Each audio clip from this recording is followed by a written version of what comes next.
கிறிஸ்துவுக்கென அன்பானவர்களே, ஆண்டவருடைய நல்ல பெயரிலே உங்களை வாழ்த்துகிறேன். தேவனாகிய கடவுள் புதிய நாளின் நன்மைகளையும் மேன்மைகளையும் கொடுத்து நம்மை ஆசீர்வதிப்பாராக. ஒரு வசனத்தை உங்களுக்கு முன்பாக வைக்கிறேன். அது சகரியாவின் புஸ்தகம் 4ஆம் அதிகாரம் 10வது வசனத்தின் முற்பகுதி. அற்பமான ஆரம்பத்தின் நாளை யார் அசட்டை பண்ணலாம்? அன்புக்குரியவர்களே, சில துவக்கங்களை பார்க்கும் பொழுது அது அற்பமாய் காணப்படுகிறதே என்று சொல்லி எண்ணுகிற மக்கள் ஏராளமாய் உண்டு. ஆனால் அதை யார் அசட்டை பண்ணலாம் என்று சொல்லும்போது யாரும் அசட்டை பண்ணக்கூடாது. துவக்கம் எப்படி இருந்தாலும் அதனுடைய முடிவு சம்பூர்ணமாய் இருக்கும் என்று சொல்லி இறைவன் பறைசாற்றுகிறார். என் ஆண்டவர் தருகிற இந்த பறைசாற்றுதலிலே என்னுடைய துவக்க வாழ்க்கையை குறித்து கலங்காதபடிக்கு, சங்கடப்படாதபடிக்கு என் தேவனாகிய கடவுள் என்னை தெரிந்து கொண்டிருக்கிறார், என்னை அவருடைய வாழ்க்கையின் உச்சத்திற்கு கொண்டு செல்வார்ங்கிற நம்பிக்கையோடு நாம் அர்ப்பணிக்கும் பொழுது அவர் வெற்றிகளை, மேன்மைகளை தருகிறவராய் காணப்படுகிறார். வாழ்க்கை துவங்குகிறது. வசனம் சொல்லிக் கொடுப்பார்கள். சிறுபிள்ளையாக இருக்கும் பொழுது என்ன வசனத்தை சொல்லிக் கொடுப்பார்கள்? கர்த்தரின் மேய்ப்பராய் இருக்கிறார். அப்புறம் ஞாயிறு பள்ளி, அங்கே பல வேதாகம கதைகள், சரித்திர நிகழ்வுகள்.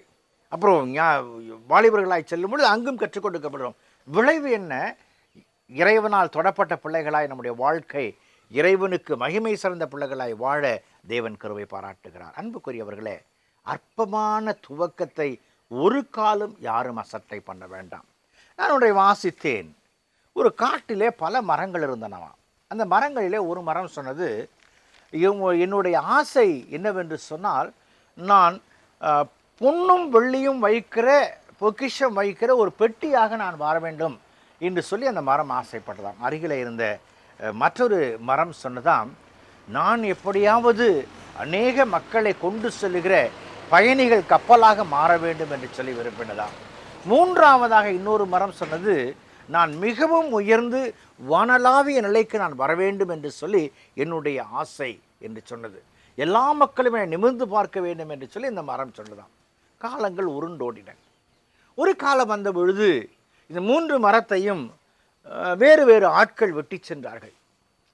முதலாவது மரம் சொன்னது, நான் பொக்கிஷங்கள் வைக்கிற பெட்டியாக வேண்டும் என்று சொல்லி அதை பொக்கிஷம் வைக்கிற பெட்டியாக அவர்கள் செய்ய முற்பட்ட பொழுது ஒரு சில இடரல்கள், அதை தூக்கி வெளியே போட்டு விட்டார்கள்.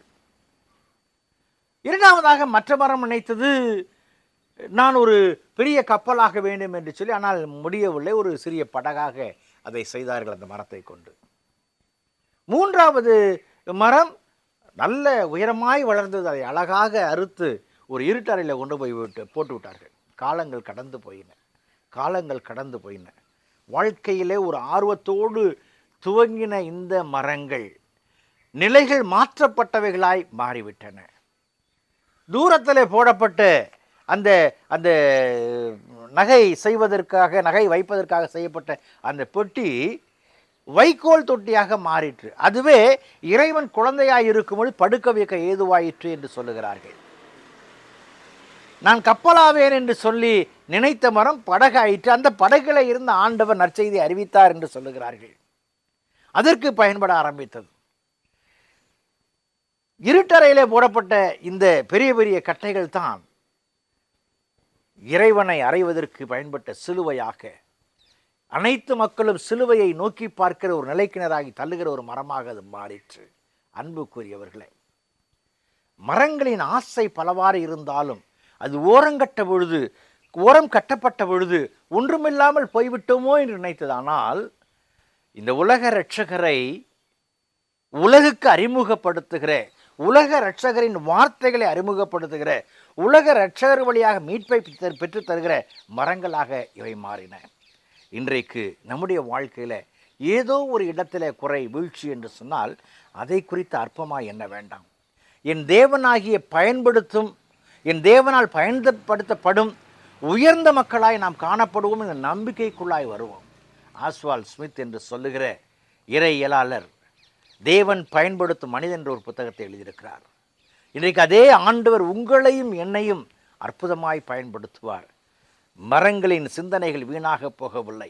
உலக இரட்சகரை ஏந்துகிற ஒன்றாய் அது மாறிற்று. இன்றைக்கு அதற்காக அழைக்கப்பட்ட நீங்களும் நானும் அர்ப்பணிப்போம், இறைவனை மகிமைப்படுத்துவோம். கடவுள் நம்மோடு இருந்து வழிநடத்துவார். ஜெபம் செய்வோம். பரிசுத்தமும் கிருபையும் நிறைந்த ஆண்டவரே, அற்பமான நாளை, அற்பமான செயலை யார் அசட்டை பண்ணலாம்? என் தேவனுடைய கரத்தில் இருக்கும் பொழுது என் தேவன் உயர்த்துகிற பிள்ளைகளாய் வாழ்வோம் என்ற நம்பிக்கை உண்டு. அந்த அருளை தந்து காத்துக்கொள்ளும்.